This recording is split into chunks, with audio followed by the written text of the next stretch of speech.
परमात्मा कोणास म्हणायचा? आता दोन वेगवेगळे प्रश्न. आपल्याला प्रथमदर्शनी असं वाटतं की अरे भगवंत विचारून झाला ना, मग परमात्मा वेगळा कशासाठी विचारला मातेने? पण मातेने वेगळा कशासाठी विचारला हा प्रश्न विचारणे इतपत आपण अधिकारी नाही.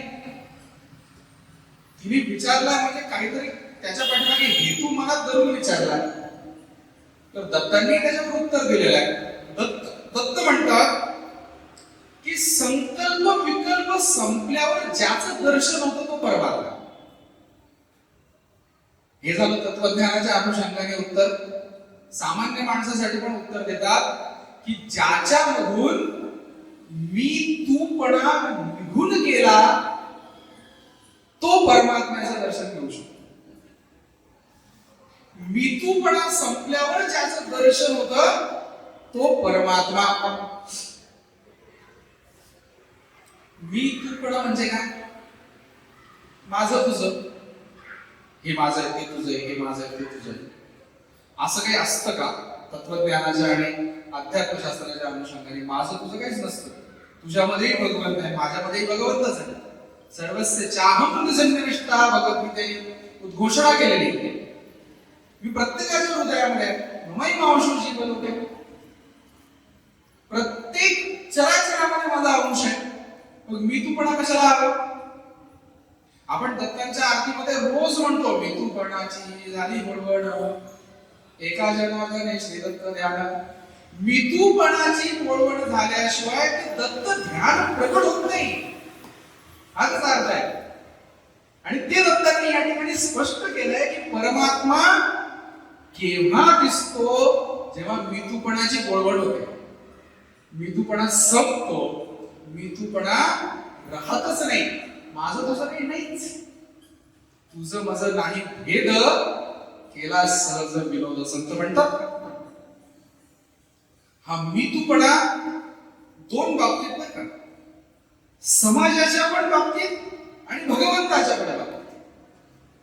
समाजाच्या बाबतीत सुद्धा माझ्या समोर बसलेले सगळे श्रोते आणि मी, आम्ही वेगळे नाही ही सुद्धा भावना उभी झाली पाहिजे. आणि मंदिरामध्ये जाऊन बसल्यानंतर तो भगवंत आणि मी वेगळे नाही ही सुद्धा भावना उभी झाली पाहिजे. दोन प्रकारे ही भावना उभी करता येते, समाजासाठी भगवंतासाठी. म्हणून वितूपणाची झाली बोलवणं एका जनार्दनी श्री दत्त ध्यान, ह्या आरतीच्या पदाचा अर्थ सुद्धा समजून घेतला पाहिजे. मी तर म्हणतो आरतीची प्रत्येक ओळ समजून घेण्यासारखी आहे. पण त्याच्यातून एक ऍक्शन प्लॅन निघतो, कसं जगायचंय हे देखील त्याच्यात. म्हणून परमात्मा कोण? तर वितूपणाची बोलवण झाल्यानंतर ज्याचं दर्शन होतं ना तो परमात्मा. किती धडे मिळाले, कसं जगायचं याचे धडे मिळाले की. आणि हे धडे कोणी दिले? दत्तात्रेयांनी दिले.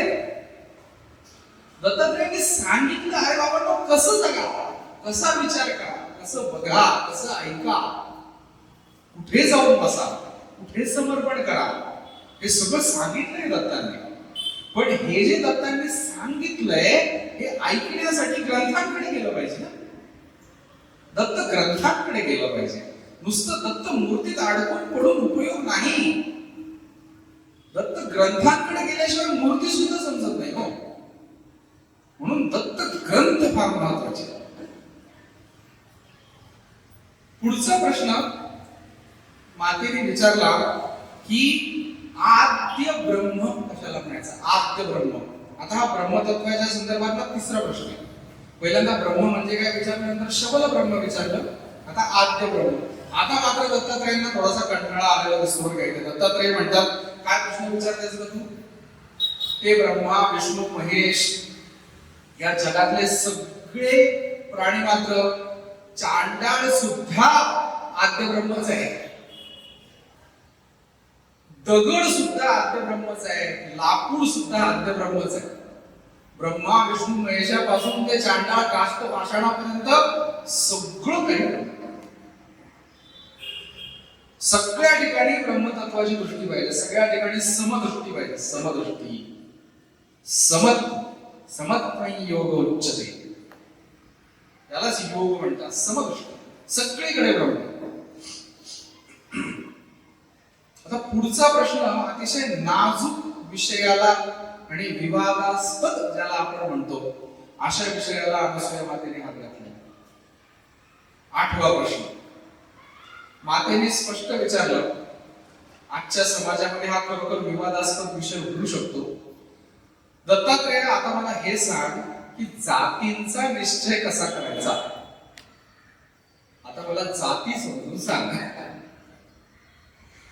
असा अतिशय हाताळायला नाजूक आणि विवादास्पद प्रश्न अनसूया मातेने विचारला. पण याच्यावरचं मार्मिक उत्तर दत्तात्रेयाने दिलेलं. मार्मिक ते उत्तर काय दिलेलं आहे हे आपण उद्याच्या सत्रामध्ये.